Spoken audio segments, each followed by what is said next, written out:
Welcome to mini foods Jaisingh.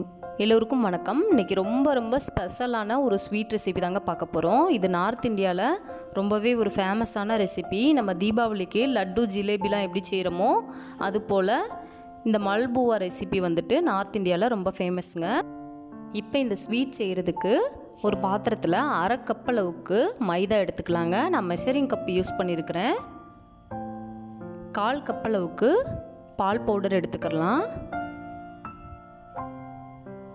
1/4 spoon அளவுக்கு baking powder எடுத்துக்கலாம். Baking powder இல்லாட்டினா ஆப்பச்சோடா கூட யூஸ் பண்ணிக்கலாங்க. இப்போ இது எல்லாத்தையுமே நல்லா கலந்து விட்டுறலாம். நீங்கள் இந்த அளவுகள் எல்லாமே ஒரே கப்பில் வந்துட்டு அளந்து எடுத்துக்கோங்க. அப்போ தான் வந்துட்டு பர்ஃபெக்டாக கிடைக்கும். இப்போ இது போல் ஒரு விஸ்க் வச்சு நல்லா கலந்து எடுத்துக்கலாங்க. இதில் கொஞ்சமாக தண்ணி சேர்த்துக்கலாம். தண்ணி சேர்த்து இதை கட்டிகள் இல்லாத அளவுக்கு கலக்கணும். தோசை மாவு பதத்தை விட இன்னும் கொஞ்சம் லிக்யூடாக இருக்கிற மாதிரி இருக்கணுங்க இந்த பதம். இதில் தண்ணி சேர்த்து கலக்கிறதுக்கு பதிலாக நீங்கள் காய்ச்சி ஆற வச்ச பால் கூட சேர்த்து கலக்கலாங்க. ரொம்பவே சுவையாக இருக்கும். ப்ராப்பராக இந்த ரெசிபி பண்ணுறதுக்கு நல்லா பாலை வந்துட்டு நல்லா திக்காக வற்ற வச்சு அதில் மைதா மாவு கலந்து செய்யணுங்க. நம்ம எளிமையான முறையில் இப்படி செய்கிறோம் பாருங்கள். அந்த மாவோட பதம் வந்துட்டு இந்த அளவுக்கு இருக்கிற மாதிரி பார்த்துக்கோங்க.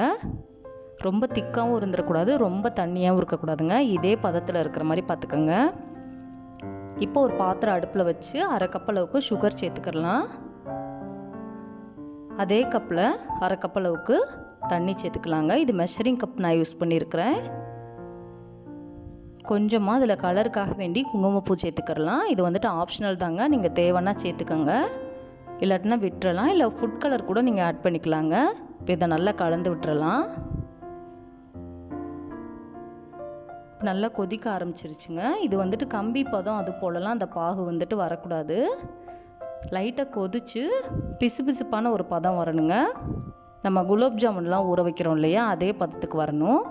பாருங்கள், இப்போ லைட்டாக பிசுபிசுப்பான ஒரு பதம் வந்துருச்சு. இப்போ இதில் 1/4 ஸ்பூன் அளவுக்கு ஏலக்காய் பவுடர் சேர்த்துக்கலாம். அவ்வளோதாங்க. ஏலக்காய் பவுடர் சேர்த்ததுக்கப்புறமா அடுப்பை ஆஃப் பண்ணிவிட்டு இதை ஓரமாக வச்சிடலாங்க. இப்போ ஒரு அகலமான பாத்திரத்தில் கொஞ்சமாக எண்ணெய் சேர்த்துருக்குறேன். அடுப்பை வந்துட்டு மீடியம் ஃப்ளேமில் விட கொஞ்சம் கம்மியாகவே வச்சுக்கோங்க. வச்சுட்டு இது போல் அந்த கரண்டியை ஆட்டிடாமல் மெதுவாக ஒரே இடத்துல ஊற்றணுங்க. அப்போ தான் நமக்கு நல்லா வட்டமாக அழகாக வந்துட்டு மல்புவா கிடைக்கும். எண்ணெய் வந்துட்டு ரொம்ப இருக்கணுங்கிற அவசியம் இல்லைங்க. இது போல் கொஞ்சமாக இருந்தாலே போதும். அடுப்பை வந்துட்டு ஃபுல்லாக சிம்மில் வச்சுருங்க. நம்ம மில்க் பவுடர் சேர்த்துருக்கனால இது சீக்கிரமாகவே வெந்துருங்க. அந்த சூடான எண்ணெய் எடுத்து இது மேலே லைட்டாக ஊற்றி விடுவோம். அப்போ தான் அந்த மேலே இருக்கிற அந்த வேகாத மாவுலாம் லைட்டாக வெந்துடும்.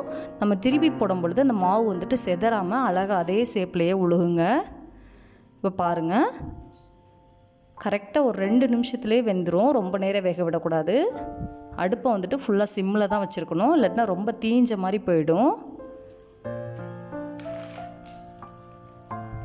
நம்ம பால் பவுடர் சேர்த்துருக்கனால அந்த கலர் வந்துட்டு சட்டுன்னு மாறிடுங்க. அதனால் வந்துட்டு அடுப்பை வந்துட்டு ஃபுல்லாகவே சிம்மில் வச்சுக்கோங்க. அவ்வளோதாங்க, சூப்பராக வெந்துருச்சு. இப்போ இதை நம்ம எடுத்து அந்த சுகர் சிரப்பில் போட்டுடலாம்.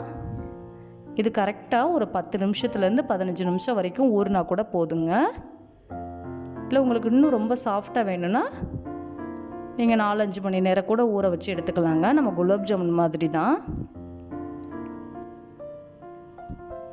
இப்போ இதை நல்லா கலந்து விட்டுக்கலாம்.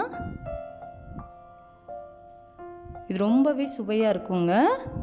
நார்த் இந்தியாவிலலாம் இது வந்துட்டு ரோட்டு கடையிலே கிடைக்கும். அந்தளவுக்கு ஒரு ஃபேமஸான ஒரு ஸ்வீட் ரெசிபி தாங்க. இதே போல் மித்த மாவையும் நம்ம சுட்டு எடுத்து எல்லாத்தையுமே போட்டுடலாங்க. இப்போ இதை நம்ம பவுலில் வந்துட்டு சுகர் சிரப் வச்சும் சேவ் பண்ணலாம், இல்லாட்டினா இதே போல் ஒரு பிளேட்டில் எடுத்து வச்சு சேவ் பண்ணலாங்க. அந்த சிரப் வந்துட்டு லைட்டாக ஊற்றி விட்டுக்கலாம். மேலே வந்துட்டு நட்ஸ் ஏதாவது வந்துட்டு நம்ம தேவைன்னா போட்டுக்கிறலாம். இதெல்லாம் ஆப்ஷனல் தான். இது நார்மலாக சாப்பிட்றதுக்கே ரொம்பவே டேஸ்ட்டாக இருக்கும், மில்க் பவுடர்லாம் ஆட் பண்ணியிருக்கறனால.